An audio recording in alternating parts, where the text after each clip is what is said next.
Hey everyone, welcome back to this video series on the RestAssured tutorial. Now, till now we have been passing our authentication, or you can say the API key, using the query parameters in the RestAssured test, right? But now I'm going to show you the actual methods, the authentication methods which are available in the RestAssured. So we are going to start off with the OAuth 2.0 authentication. And for this purpose, we are going to use the GitHub API, right? Now, the GitHub API is very well structured. That's the reason I use in most of my videos to teach any API tool. I use the GitHub API, right? It's very well documented and you can easily get around the GitHub API, right? So saying that you need a GitHub account, right? So because we will be generating the GitHub API key, which will be then used for authentication. And then we'll also be telling you a little bit about the GitHub developer API, right? So if you go to this particular website, GitHub developer.github.com/version3. So here you will find the documentation for the complete GitHub API, right? So in that, you can go to the repositories section, and then the first link is for list repositories for the authenticated user, right? So we are going to look at this. So this is the get kind of URL for this particular API. Through this, we can pass these parameters. Obviously, some are optional, but we'll have to do it using an authenticated user. Then only this will return us all the repositories belonging to this particular user, right? So that's what I'm going to show you in this video. So as I said, we need a GitHub account. So once you log in into a GitHub account, uh, in order to generate a API token, right? So you can go to your profile, and then you will find something called, okay, I think we need to go to settings, sorry. So not profile, we need to go to the settings, and then in the end, you will see there is something called developer settings, right? And here you will see you have a section called personal access tokens, right? So there you can go and generate your new token. Okay, so as you can see, I have many tokens which I have generated for different training purposes. So for this also I can generate one, right? So I will say rest assured. You can give it any name, doesn't matter, but the most important part is selecting the scopes, right? So either you can give it full control of your private repositories, or you can give it to the workflow to delete, admin, right? So there are so many scopes which you can give this particular give this to particular your token which you are generating, right? So let me give this right now for this full control of my private repositories. And for now, I will just keep it to that, right? So let's go ahead and generate our token.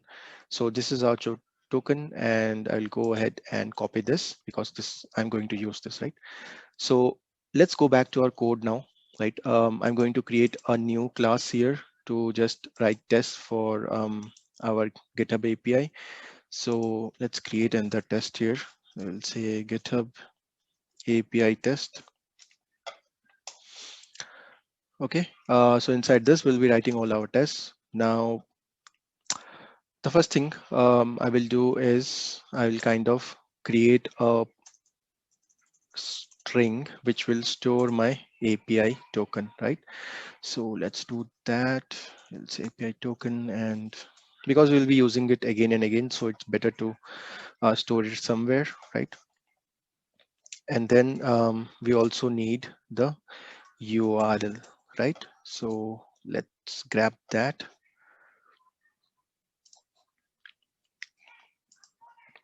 So this here you will find the URL somewhere. So it's pretty similar to the API github.com, right? So it will be like this. Okay, so let's grab this. So the common URL part would be till here, API github.com, then slash that that part of the URI would be specific to your API or which you are referring to, right? So for example, if I want to list repositories for a user, I need to pass this. So that would be passed in our tests, right? But here we'll pass the common part of the URL, which is api.github.com. Okay, now let's create a test here. And then I will say public void, and I will verify something. So let's verify the repositories, right? And here again, we need to use the given, right? Given method from the rest assured. So let me import the package, and then comes the authentication part, right? So once you go through all the methods, you will find something called auth, right? And we need to use this method here. And once you go to auth, right, it is again got different methods. You can see the auth. So you will see there are different request specification method types, right? So OAuth 2, OAuth, then basic authentication, certificate, digest, form. There are so many types of authentication, NTLM, preemptive, right? So we'll be looking at the OAuth 2 authentication here. So here it accepts a token, right? So we already have the token. So let's give it. So that will basically authenticate our given or our request URL, which we are passing to the server, right? It will authenticate and it passes to the server, and server will authenticate that using this token. Okay. So now after this, again, we will do when, and then we will say get, right? And we'll pass the URL here. So let's pass the URL, and then so we can do the same kind of operations which I've shown you earlier, right? You can verify the status code, you can verify the status headers, you can verify the response body. For this, I'll just show you, we'll just log our body and we'll see whether it is printing all the repositories for this user, right? So if I go back to my GitHub account, right, you will see there are so many repositories in this account which I have created, right? So here you can see there are so many, and all this should be listed when I am passing this get URL, right? Okay, but before that, we actually need to modify this URL because that's not what we are going to pass here. So I will say string get URL, something like this. So here we need to append the base URL with the actual request, right? So this is the request, get request. So this we need to pass into the URL. So let's do that. That will form our complete URL. Okay. So this is the get URL, and I will use this here. Okay.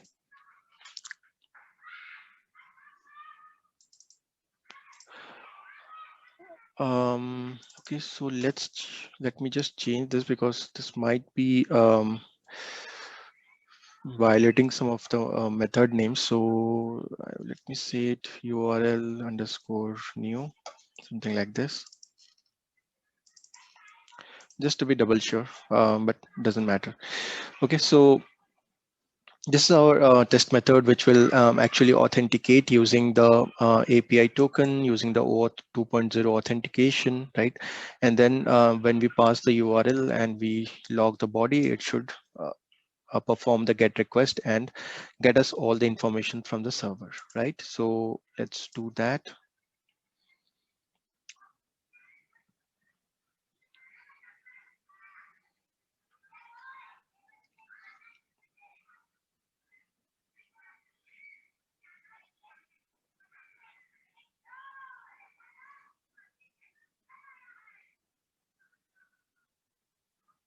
Okay, so as you can see, it has printed or in the logs all the different repositories and their information, right?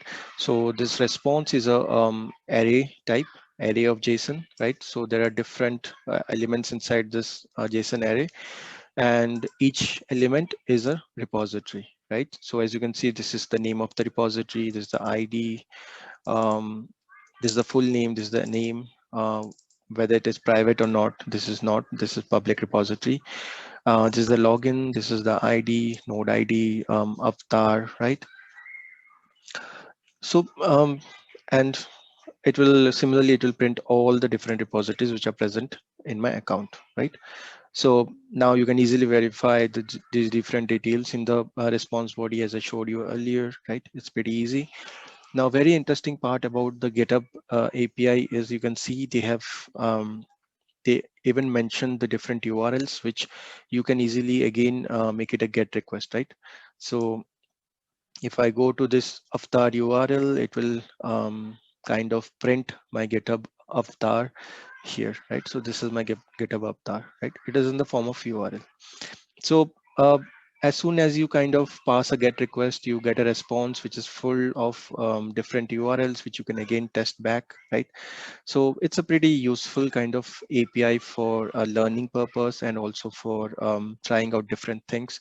So this is what I will continue doing it forward in this particular video course, right? So in my coming up videos, I'll be using different parts of the GitHub API requests, right? In order to learn all the remaining types of authentication, and then we'll see how we can post a request, delete a request.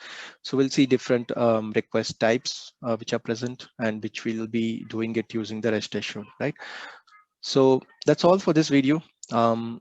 This is how you can work with the OAuth 2.0 authentication by passing the API token in your REST assured methods, right? And validate your request. So I hope you like this video.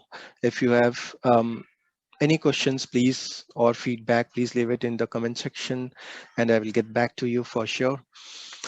So join me in my next video where we'll talk about more REST assured, how you can work out the different REST assured methods to validate your different API requests, right? So we'll see that in our coming up videos. So thanks for joining and see you in the next video.